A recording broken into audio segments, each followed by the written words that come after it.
Hello friends, तो आज मैं आप लोगों के साथ में एक बहुत ही trending back neck design share कर रही हूँ। तो उसके लिए मैंने बॉर्डर वाला ब्लाउज़ पीस लिया है और सबसे पहले बैक पार्ट की कटिंग कर लेते हैं। तो बैक पार्ट की कटिंग करने के लिए नीचे से 1 इंच छोड़ के आपका जो भी फिक्स लेंथ है उसमें 1 इंच प्लस करके निशान लगाना है। उसके बाद बोट नेक का जैसे शोल्डर कटिंग करते हैं वैसे ही 7 इंच का मैंने शोल्डर लिया है, full shoulder, 1.25 inch shoulder down किया है। उसके बाद आर्म होल का निशान लगाना है। आर्म होल का निशान चेस्ट डिवाइड 6+1 करके निशान लगा लीजिए। उसके बाद फ्रंट कर्व स्केल से आर्म होल का शेप देना है एंड देन चेस्ट का 4th पार्ट लेना है, मार्जिन देना है। उसके बाद कमर में भी कमर का 4th part then margin add करना है। 1 से 1.5 इंच का मार्जिन आप लोग ले सकते हैं। देन उसके बाद यहाँ से 4 इंच का नेक चौड़ाई, नेक की विड्थ होगी और फिर यहाँ पर लेंथ रहेगी 3.5 इंच का, 3.5 इंच का। इस तरह एक बॉक्स बना लेनी है और इसमें भी राउंड शेप पहले ड्रॉ करनी है। फ्रेंच कर्व स्केल से राउंड शेप मैंने ड्रॉ कर लिया है। उसके बाद यहाँ से नीचे 8 इंच पर मार्क करना है और फिर यहाँ से एक चौड़ाई लेना है जो कि आप 4 या 4.5 इंच में ले सकते हैं। 4.5 इंच में लेंगे तो थोड़ा सा ब्रॉड बनेगा डिज़ाइन। यहाँ से 7.5 इंच पर एक निशान लगाना है और फिर यहाँ से यहाँ पर लाइन को मिला देना है। तो मैंने यहाँ पर जो स्केल लिया है, अगर आपके पास नहीं है तो आप नॉर्मली हाथ से भी इसको ड्रॉ कर सकते हैं। तो इसके बाद यहाँ पर राउंड शेप ड्रॉ कर लेना है। इस तरह से इस बैक पार्ट की मार्किंग हो गई है। अभी इसकी कटिंग कर लेना है। नेक पैटर्न के भी जो मार्किंग किया है वहाँ पर भी कटिंग कर लेना है। तो इस तरह से मैंने सारे कटिंग अभी कर लिया है। अभी ये वाला जो पार्ट है इसमें मार्जिन ऐड करनी है। जब दोनों पार्ट एक साथ में जॉइंट होगी तो इसमें मार्जिन लगेगी। तो उसके लिए मैंने ये अस्तर अलग से ले लिया है जिसकी एक साइड जॉइंट है।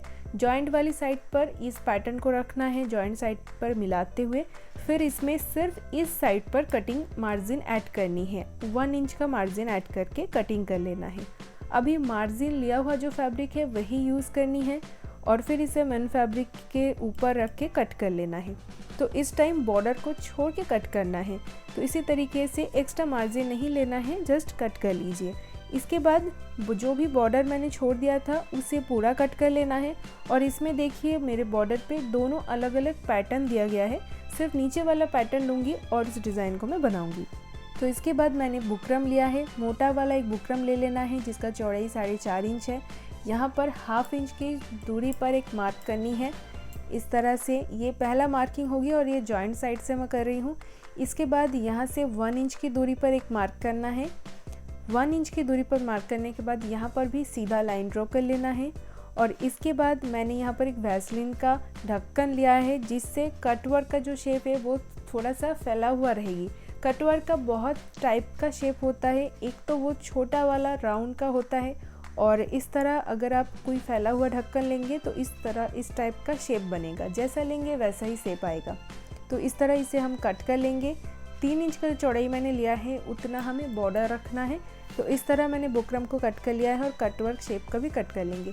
कटवर्क का शेप आप जब बनाएंगे तो बस इसका ध्यान रखना है कि ज़्यादा कोना नहीं बनाना है। जितना ज़्यादा कोना बनाएंगे उसको जब आप पलटेंगे तो उतना अच्छा फिनिशिंग नहीं आता है। तो इस तरह थोड़ा फैला हुआ कोई भी कटिंग करना है तो अच्छा रहेगा। तो इसके बाद मेन फैब्रिक के साथ अस्तर को जॉइन कर लेंगे। यहाँ पर पक्का सिलाई नहीं, कच्चा सिलाई, बड़े टाके से सिलाई लगाना है मेन फैब्रिक के साथ जस्ट अस्तर को जॉइन करने के लिए। तो इस तरह से मैंने एक साइड पर जॉइंट लगा लिया है। 1/2 इंच का सिलाई मार्जिन रखते हुए जॉइन करना है। उसके बाद जो हमने बॉर्डर पेस्टिंग कट किया था उसको बॉर्डर के ऊपर प्रेस कर लिया है और यहाँ पर मेरा मेन फैब्रिक सीधा है। लेकिन आप लोगों को ये क्या करना है कि मेन फैब्रिक को उल्टा रखना है, उसके ऊपर बॉर्डर रखना है और फिर स्टिचिंग करना है। तो इस तरह एकदम बुकरम के पास से मैं स्टिचिंग कर रही हूँ। कटवर्क जब भी आप लोग बनाएंगे तो इस टाइम एकदम पतला पेपर पेस्टिंग नहीं लेना है, थोड़ा सा मोटा लेना है जिससे फिनिशिंग अच्छा आता है। तो इस तरह से मैंने स्टिचिंग कर लिया है इजी तरीके से। और फिर इसमें जो भी एक्स्ट्रा फैब्रिक है उसे कट करके निकाल देना है और इसमें छोटे छोटे से कट लगाना है और जो भी कॉर्नर से उसमें भी कट लगा लेना है। उसके बाद जब आप इसे पलटेंगे तो बहुत अच्छी फिनिशिंग के साथ तैयार हो जाएगी कटवर्क पैटर्न। तो इस टाइम आपका जो बॉर्डर वो सीधी साइड पे फोल्ड हो जाएगी। तो इस तरह से मैंने पैटर्न रेडी कर लिया है, दोनों साइड पे ये रेडी कर लेना है। और फिर नीचे का जो पैटर्न था उसके अस्तर के ऊपर मैंने पेस्टिंग प्रेस कर लिया और स्टिचिंग कर रही हूँ। अभी मैंने फैब्रिक सीधा है, उसके ऊपर मैंने अस्तर रखा और ये स्टिचिंग कर लिया।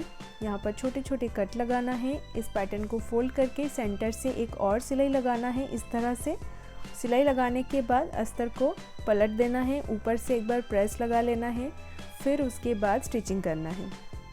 इस तरह से करेंगे तो फिनिशिंग और अच्छे से आ जाएगा। इसके बाद चारों साइड पे भी सिलाई लगा लेंगे जिससे दोनों फैब्रिक एक साथ में जॉइंट हो जाए। 1/2 इंच का सिलाई मार्जिन लेते हुए और फिर इस पैटर्न को इसके ऊपर रखते हुए स्टिचिंग करना है।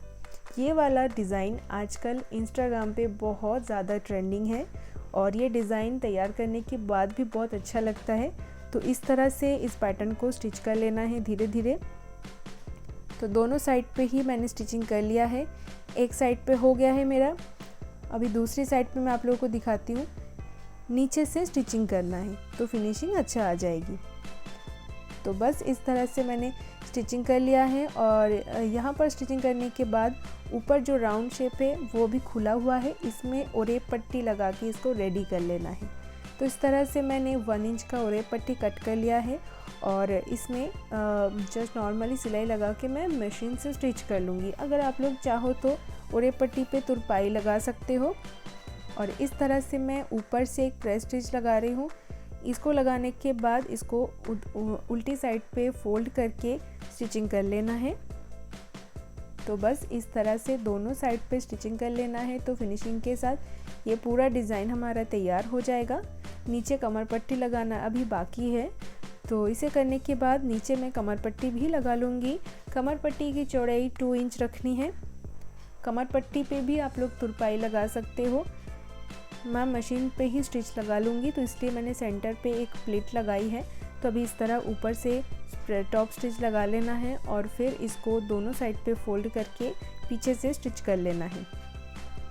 तो देखिए इसी तरीके से स्टिचिंग कंप्लीट कर लेना है और ये बैक डिज़ाइन एकदम रेडी हो जाएगा।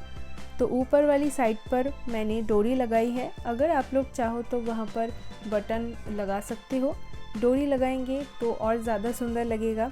तो इस तरह से ये डिज़ाइन एकदम तैयार हो जाता है। आप लोगों को कैसा लगा आज का ये डिज़ाइन मुझे कमेंट करके बताइए। तो आज की वीडियो में बस इतना ही। चलिए मिलते हैं आप सभी से नेक्स्ट वीडियो में।